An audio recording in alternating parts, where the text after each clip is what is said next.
So in this movie, I want to kind of continue our discussion about metal halogen exchange a little bit, but then move into a new reaction. This will be the last sort of class of chemistry, I guess, that we'll talk about for the second week of the semester.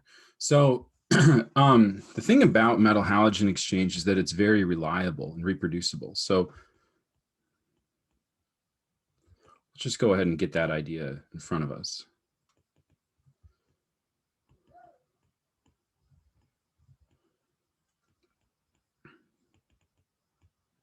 So it's reliable and reproducible. Now, what's nice about it is you can use it on some pretty funky reagents. So it turns out that you can take an alkene and react it with a molecule called a carbene, and we'll talk about these in just a second. But carbenes can react to do cyclopropanation reactions. So this is already a very strange molecule. Now, it turns out that dihalocarbenes are really easy to get access to.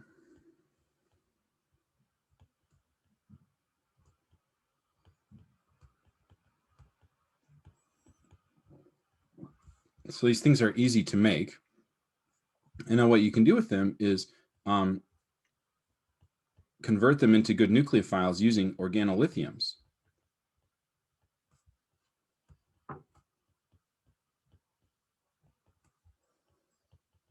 And by them, I mean dihalocyclopropanes. So for instance, you could take this cyclopropane containing molecule that we just made from cyclohexene in one step and mix it with N-butyllithium. And when you do this reaction, you could make the monolithium species. Turns out you have some stability there for the cyclopropane, but you have to keep this cold. This is an intermediate that you can't isolate, so we'll just keep this cold. And then we can react with some electrophile, for example, and I think this is one I pulled from the book, this Allyl bromide system. You might be thinking, is it SN2 or SN2 prime? And if you would, I'd be impressed. Those are reactions we had talked about in organic 2, and we'll probably have a chance to review them at some point here. But the point is you replace the lithium with the carbons from the allyl group, and you get a substitution reaction to occur. So we get to some pretty substantial complexity from a simple molecule like cyclohexene in a few steps using some pretty easy to generate reactions. Now, it turns out that we have some stability in this molecule, but this type of molecule can also undergo another reaction called alpha elimination. So I bring this up because lithiated, let's put it this way, carbons with lithium and halogen can undergo what's called alpha elimination.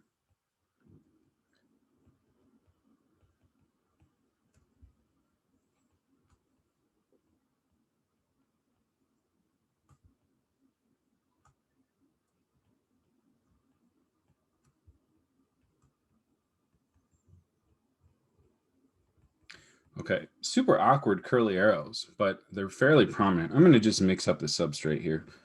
Again, I think I'm pulling this from the textbook. But you can see the similarities. We have a dibromocyclopropane. Now let's say we add N-butyllithium to this to do the lithium halogen exchange, but we let this material warm up a little bit. When it warms up, we're able to access some other reaction pathways that were not accessible to lower reaction temperature. So this lithiated species now, if it warms up, now I'm not going to put like the delta to imply heat because it's not like we're actively heating this. We made this with pretty cryogenic conditions, like maybe minus 78 degrees, the sublimation point of carbon dioxide.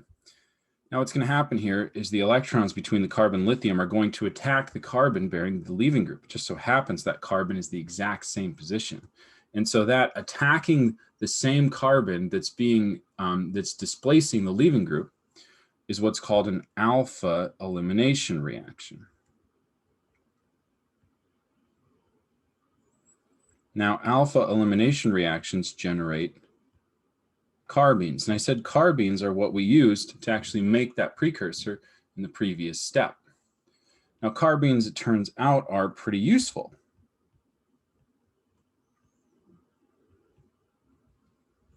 They're very useful. So this is alpha elimination.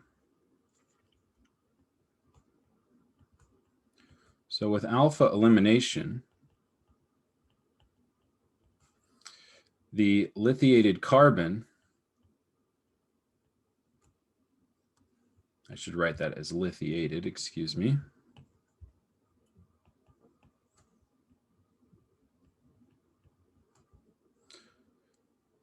Eliminates a bromine or other leaving group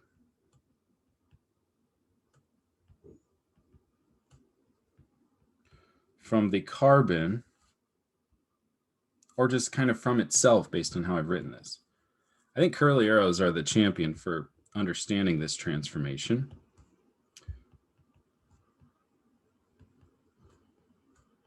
As is the case with probably more, with most of the chemical reactions, words can only get you so far. It's the curly arrows that really allow you to kind of see what's happening here. Now, I mentioned that we wanted to make our previous example, which we didn't warm up. We just let it kind of stay cool so that we could engage an electrophile. I said that in our previous example, we used a dihalocarbene to make the dibromocyclopropane. I said that was pretty easy carbene to get access to. If we look at it, we can kind of see why that is. Whoops. Let's talk briefly about making dihallocarbenes. Okay, so dihallocarbenes. Let's start with dichlorocarbene.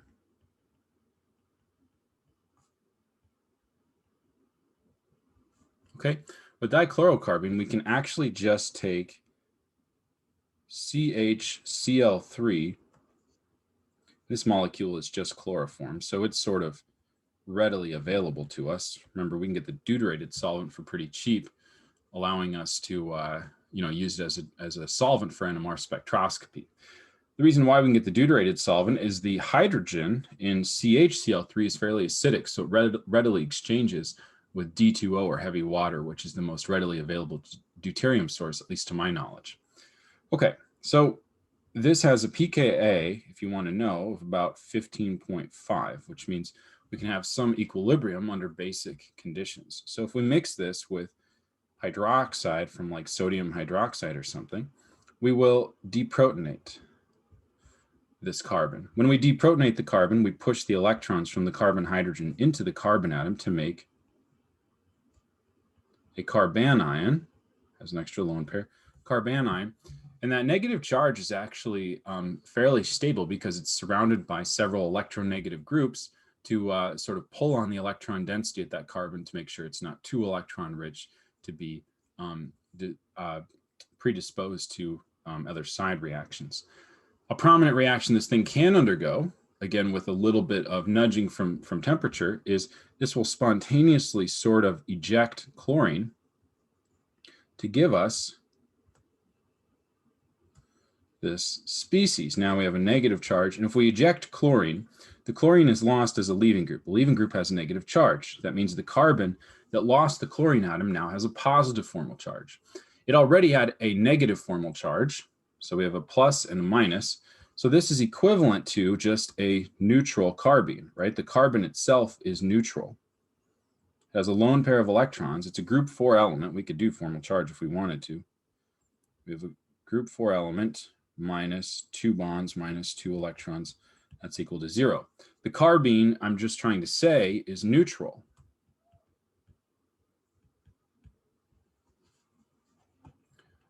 So it turns out it turns out that you can make these types of things by similar processes as dihalocarbenes using bromoform, iodoform. Chloroform is just the most readily available one. And you can probably lithiate like tetrabromomethane, perhaps, or I think it's, anyway, we could maybe think about that. But lithiation, excuse me, is another way to get entry into the formation of carbenes. So for example, if we have something like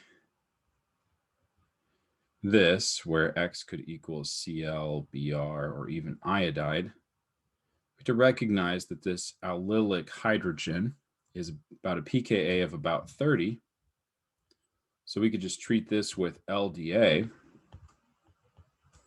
to deprotonate that hydrogen and replace it with a lithium counterion, which once again could add electrons to the carb to itself, like soak in the electrons from the lithium and eject that halogen atom to make an allyl carbene.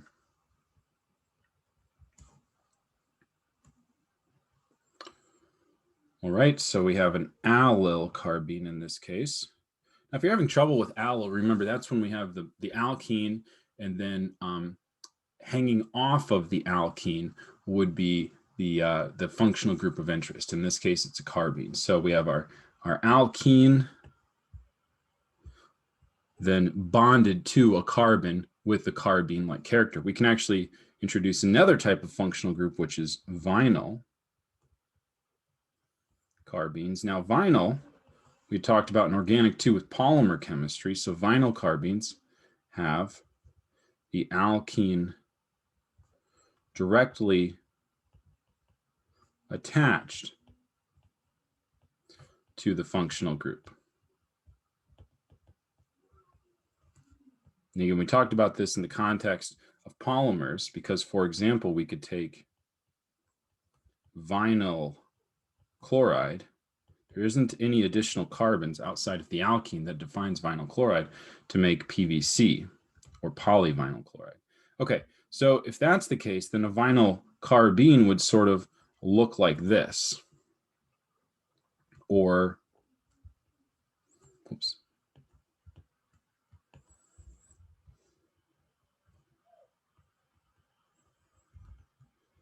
Like this. We still have a formal charge of 0 at the carbon atom. We just have the carbon now bearing the lone pair and it's part of a double bond. So how would we form that? Well, it's very similar to what we've looked at so far, particularly with the cyclopropane molecule. That is, we could have a dibromoalkene, which are not challenging to make. But something cool kind of happens. So if we treat this with N-butyl lithium, much like we did with the dibromocyclopropane, we will lithiate one of the positions. And I should probably know for sure which one. I believe the book says to lithiate this position, which is fine. We'll go ahead and lithiate that position.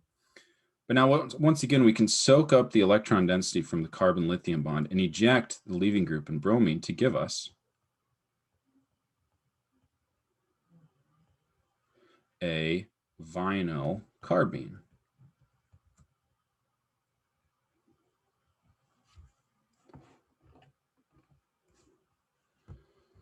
Now, how do we think about vinyl carbenes? Well, they're not very stable. They actually undergo a spontaneous reaction. Now, one way I like to think about this is to go back to the plus minus character. So I'm going to, it's not really a resonance structure, but a different way of depicting this is I'm going to put the alone pair, sure, but I'm going to have a plus and then a minus. And that's really helpful for understanding how these things behave, because when they react with things, it's almost like they have a positive character and a negative character. And it turns out that vinyl carbenes spontaneously decompose to give alkynes. Let's see if we can see why that's the case. Well, what happens first is the phenyl group is actually going to migrate up to neutralize the positive charge. This works well with sp2 carbons. So we're going to neutralize the positive charge on the carbene carbon. Now what that does is it actually leaves behind a positive charge at the carbon that once bared the phenyl group. The negative charge, and really it's the lone pairs, will then migrate down to neutralize that positive charge. And when they migrate down to neutralize the positive charge, they're going to form another bond, and we get an alkyne. So vinyl carbenes will spontaneously rearrange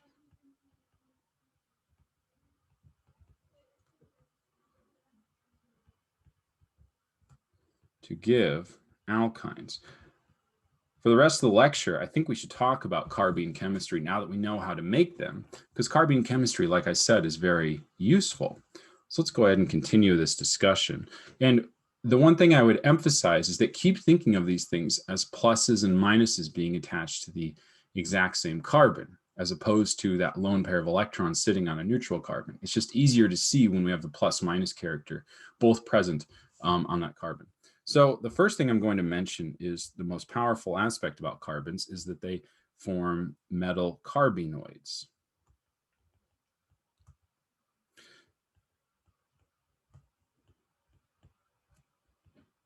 So metal carbenoids form from carbenes and transition metals. And we'll talk about what these will do in future lectures. But the important thing to note here is that carbenes are tough to put into a bottle unless you have the dihalocarbenes. And you can do a lot with dihalocarbenes, but if you want to use more structurally complex things with more carbon atoms, you have to rely on carbene precursors. Now, the go-to one, at least for a long time, was diazo compounds. Now, we have to be wary about using diazo compounds. These are both highly toxic and prone to exploding. You get some hints about these properties from the structure. So a diazo compound looks like this. We have R attached to carbon, which is double bonded to N2. Now, the way to think about this is we have R attached to N, and then we have formal charges where we have plus at the central carbon and negative, central nitrogen, and negative at the exterior nitrogen atom. Now that's in resonance, and we could draw curly arrows to show this with a negative charge at the alpha position or next to that R group. So again, I just want to emphasize toxic and prone to explosion. Okay, I've got one diazo compound in my fridge in the lab. I take extra caution with it. It's even a fairly stable one. It's ethyl diazoacetate, but it's still toxic. So even though it's a little bit more stable towards explosion, it's still toxic. So you just got to be careful with these things. There's one a few years ago, somebody was using TMS diazomethane, where the R group was a trimethylsilyl group. It's a pretty useful reagent. It can spontaneously form methyl esters from carboxylic acids with ease, along with any methyl ethers and that sort of thing. And what's nice about it is it's not prone to cause long-term cancer by way of the same mechanism that other methylating agents provide, which is unfortunately like methyl iodide, which we talked about in Organic Chemistry 1, actually can alkylate DNA, which is kind of insta-cancer, because then you have you can't really do too much with DNA that's been methylated or blocked. Polymerases can't handle it, that sort of thing. Anyway, so TMS diazomethane turns out is explosive and it has a small vapor pressure, probably a larger vapor pressure than we want. Anyway, it's a lower boiling compound, so it's kind of spontaneously evaporating. Okay, so just use it in a hood and you should be fine. Well, there's a professional chemist, an industrial chemist, whose fume hood went out. They weren't aware of it, and they incidentally were breathing it in all day, and it's kind of caused, I think it caused swelling in the lungs. I should know what that is. But anyway, the poor person passed away from the experience. So, and this is a pretty prominent compound. So it's not just the explosive nature, which we have two nitrogens in close proximity and not part of an aromatic ring. We're prone to explosion. But we also have toxicity issues. Okay, but anyway, I said this was a carbene precursor. Now what this can do and we can kind of see this from this resonance structure, is I like to think about them as from this resonance structure, is we have to recognize that N2 is an amazing leaving group. So, and that's N2 plus. If we think about this resonance form, all we have to do is let the N2 leave. That just makes nitrogen gas, which, you know, is everywhere. And it's really hard to do stuff with nitrogen gas, okay? Biology's got it handled a little bit. But anyway, when we do that, we leave a positive charge behind in the carbon that lost the N2. And that positive is on a carbon that already had a negative charge. So this is a carbene. And I said what we can do with these things is engage them with transition metals. An important one to note is rhodium. So this can engage rhodium to make a rhodium carbenoid. I've done this chemistry. It works pretty well. So when you do this, you have 2 bonds to the rhodium center. And it turns out that this behaves much like a carbene. Okay. Just one thing I'll mention is some alternatives to diazo compounds. I've worked with these. They're not as reactive, so I don't think they've been as popularized. They're still kind of niche a little bit, but they're pretty nice. Is if you have something like our diazo species, but instead of directly attached to nitrogen, you're attached to sulfur with 2 methyls and a sulfoxide oxygen. Now this exists as a resonance form. We've got negative at the alpha position, then we have positive on sulfur. So this can spontaneously leave to give rise to our carbene plus minus on the carbon. Now, the leaving group in this case is not as prone of a leaving group as what we would expect nitrogen to be. Instead, it's just DMSO. So it's not a gas, it's a common solvent, and it's not unreactive as a solvent, but it's a nice kind of alternative because you will see that particularly when more active transition metals, which I believe iridium, for example, are present, you can see this behave like carbene, and then you don't have to worry about, I don't believe you have to worry about toxicity and stability issues. I know you don't have to worry about stability issues. There's no explosion risk for this particular scaffold, and it's not nearly as toxic. So it's important to note that diazo compounds, and this would be a sulfoxonium illide, are basically carbenes. They're carbenes that you can put into a bottle, at least a little bit, much more stable. They're much more stable than carbenes themselves, even if the diazo compounds are so prone to explosion. Okay, let's talk about some 3 reactions to know of carbenes.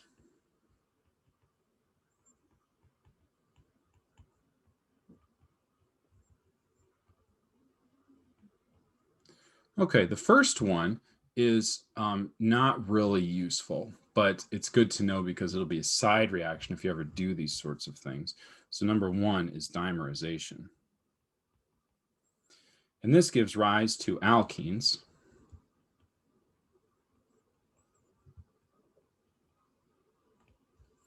Dimerization to make alkenes. And so here we have R attached to plus minus. So this is my carbene. And what we're going to do is dimerize this. So we're going to let it bond with another carbene. I'm just going to rewrite the carbene so we have plus minus opposite of each other. Negative is attracted to positive, negative is attracted to positive. And what we get is the formation of 2 bonds. And so we have R attached to R plus the, the E isomer. So I show here the a cis carbene, but you can also have the trans present as well. And so I should add, if we have hydrogen here and hydrogen there at the carbons. Okay, and the carbenes, excuse me. So that's one reaction, generally not useful, but often present, especially if you don't have a transition metal present in the reaction. So something to be aware of, we'd see dimerization. For two, we've alluded to this one before. This is cyclopropanation.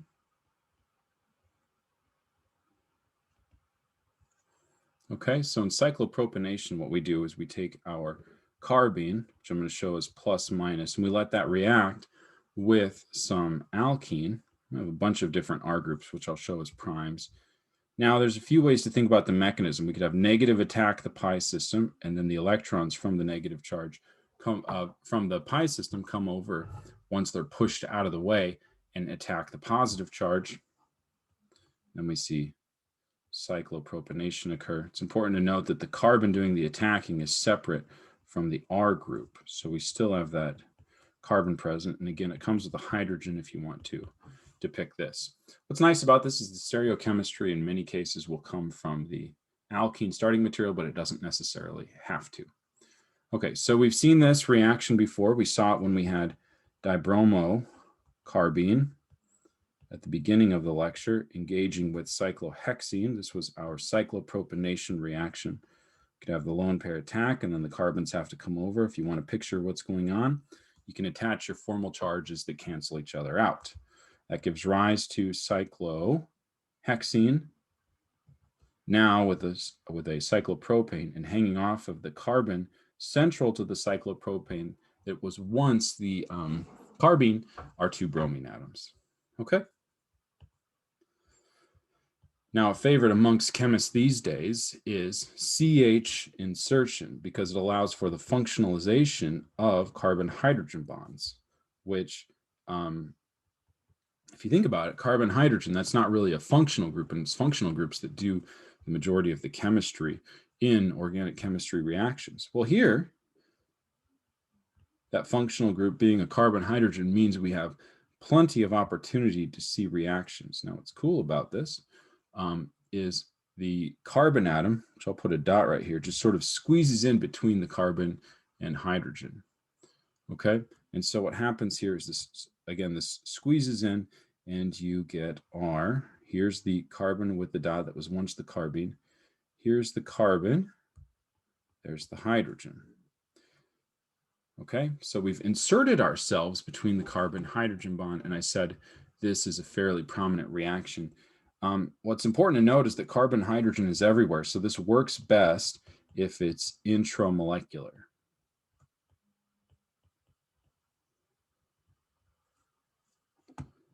Okay, so it works best if it's intramolecular. That is to say that if we have a situation like this, let's go ahead and install a carbene at this position.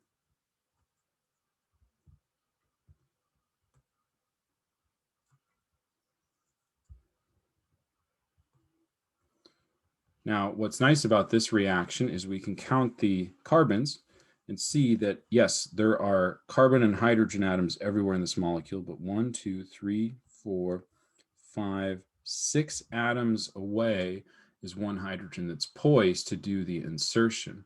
There's a few ways to think about this. We could let the negative charge and the positive charge be present. The negative charge could deprotonate the carbon-hydrogen bond. This is just a way of thinking about it, though it's not entirely correct because the pKa's would be pretty off here. But anyway, when we do this, we now soak up our, I'm going to write the hydrogen up here. The hydrogen's been transferred, and now the R group bears a negative charge, whereas our original carbene carbon bears a positive charge. The negative attaches to the positive, and we get a 1, 2, 3, 4, 5 membered ring. R here, there's my H. So we've done a CH insertion to make a 5-membered ring. So as I said, there's often too many hydrogens, so it's hard to do this in a controlled manner unless it's intramolecular. But if it is intramolecular, then that's kind of good news for us because we make some pretty cool ring systems. Okay, I know I'm going long, but I want to, I've used up I can tell I've used a lot of pages of notes.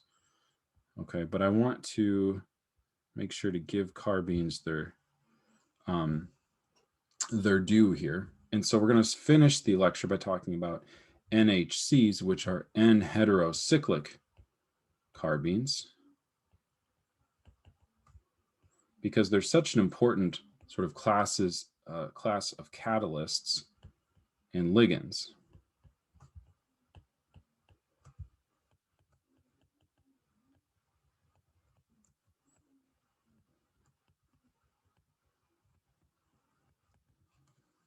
Okay. Now what we do here is we take a molecule like imidazole. So this is just imidazole. It's a backbone. It forms the backbone of amino acids like histidine. It's very common. It's aromatic. We're going to do a dialkylation, maybe with some methyl triflate to really get some methyl groups on there. Dialkylation. And the dialkylation is going to occur at both of the nitrogen atoms that are present. It's important to note this doesn't have to be imidazole, but the nitrogens must be separated by one carbon, and it works best if it forms an aromatic system. Now, if we do this, we have a positive charge at one of the nitrogen atoms, and you could draw a resonance structure to put them at each. This actually renders the pKa of this hydrogen to be 18 to 24, which is very kind of manageable for a base to remove. And so what we'll see here is that if we treat this with the right base, and typically we like to use sodium hydride. So we've got 2 positive charge on one of them. Let's add sodium hydride to this. So I'm just going to draw the hydride base. But I'll add from NaH. Okay. When I do that, I'm going to push the negative charge onto that carbon atom. Now note there's actually no way to neutralize the charge unless we draw a carbene resonance form. That is to say that when I deprotonate that hydrogen and put the negative charge here, I have a positive charge next door. I can soak up the electrons between that carbon-nitrogen double bond. I lose aromaticity in that resonance form, but I mean, it's just a resonance form, so I still have aromaticity, but it just doesn't look like it for the time being. But the lone pairs would help us get there.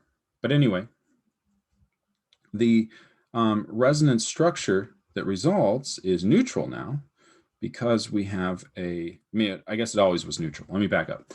The resonance form we have now then is a carbene because we have a negative charge and a positive charge at a carbon with lone pairs, and it's overall neutral. Okay, so this is an NHC, an N-heterocyclic. It's saying there's nitrogen inside of a ring with heteroatoms. The heteroatoms that form the ring are nitrogen, and then we have a carbene. So the carbene is always at that carbon between the 2 nitrogen atoms. Okay, so these are stabilized. We won't see dimerization. We won't see cyclopropanation.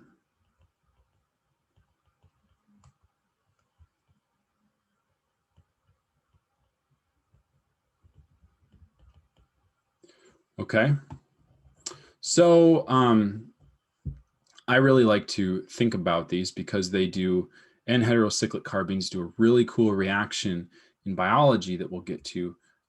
It's called a thiamine dependent, part of a thiamine dependent reaction. We're going to allude to that chemistry right now. And so when we talk about reactions of NHCs, now I said these things could be great ligands. That is, you could add in a transition metal and it could form some sort of really nice pi bonding interaction to a metal and induce interesting properties across that metal. Let's not talk about that now. Let's instead talk about how this thing could be useful as a catalyst. So reactions of NHC, we could have a catalyst for flipping aldehyde reactivity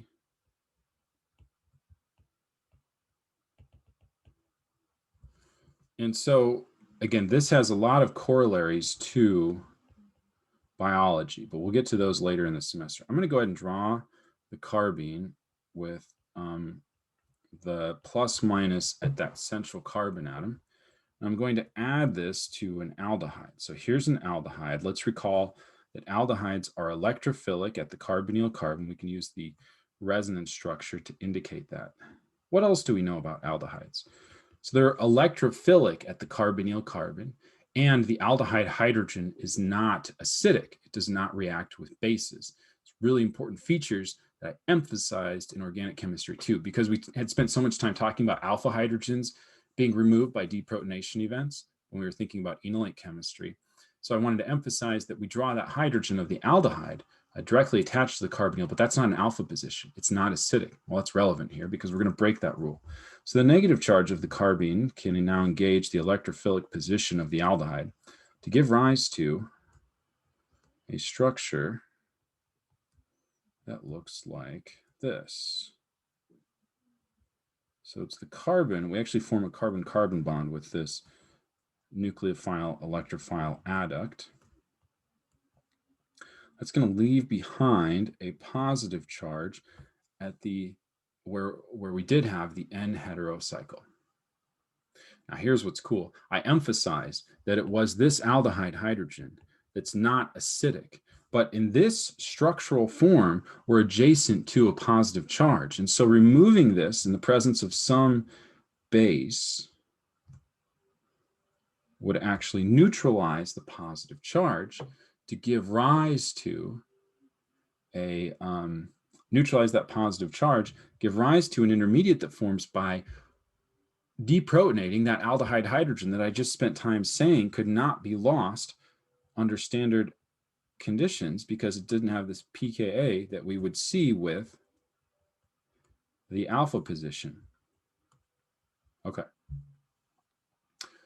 The other thing that's cool here is we form this intermediate now desperate to induce some aromaticity will actually push electrons from a nitrogen lone pair back to what was the carbonyl carbon. When we do that, we get an aromatic molecule. We now have positive charge at the nitrogen atom. And actually, let's go ahead. Let me just move that. Let me just move that over. I should do a too many charges. Just going to slide this over. I want to protonate. It's really just one step. I haven't really drawn anything yet. Okay. Let's just delete these arrows.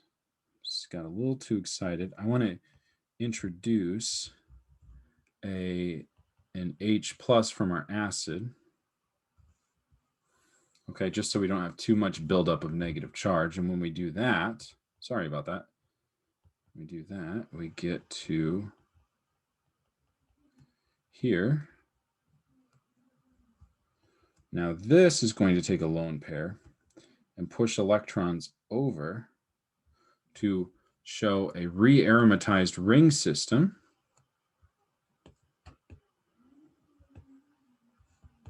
With a negative charge.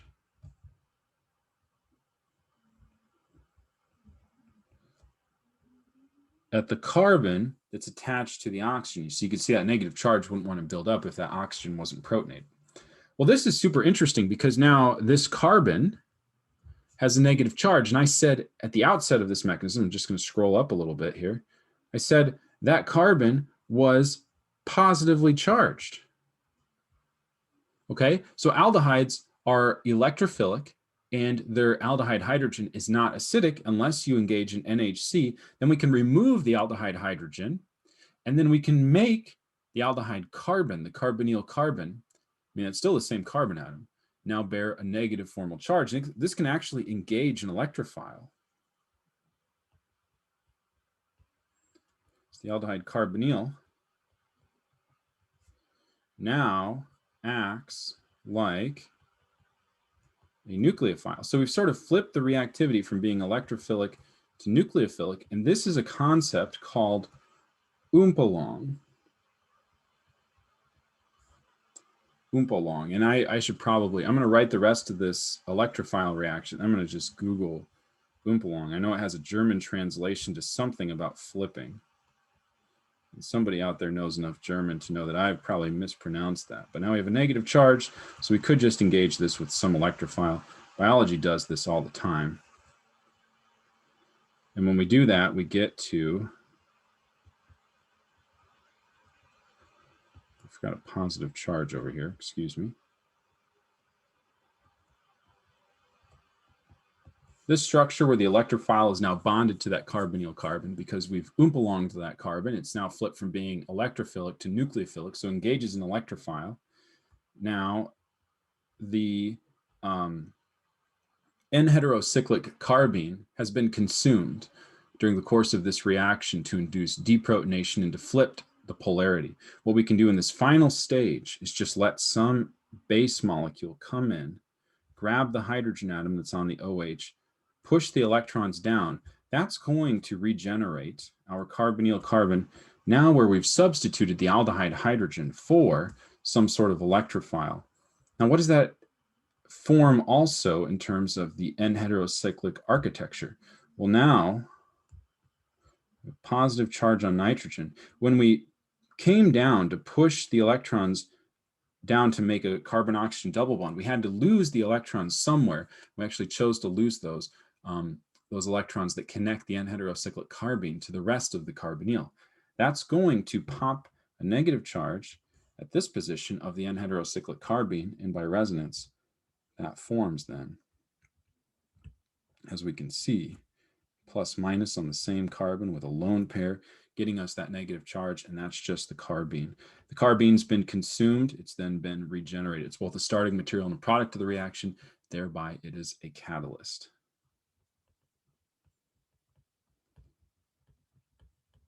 Okay, so the net reaction here is net substitution of the aldehyde hydrogen.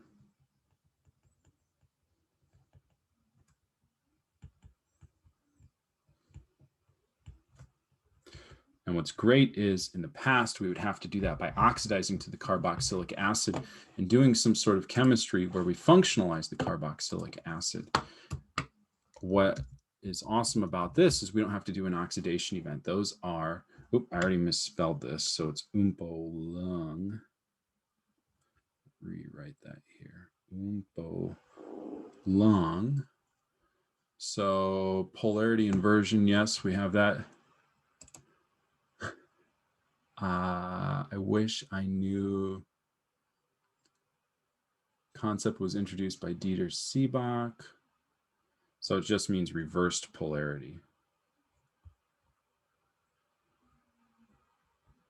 Some people still think about this a lot, but this was fairly popular in the 70s and 80s, I believe. But these days you don't see too much of the actual concept. Now, I will say, though, that using N-heterocyclic carbenes for aldehyde hydrogen substitution is really important and really popular amongst the chemists and really popular amongst biologists, or I mean just biology in general. Again, the word is thiamine-dependent pathways. So anyway, that'll do it for this lecture and this week of lecture notes. So anyway, have a good one.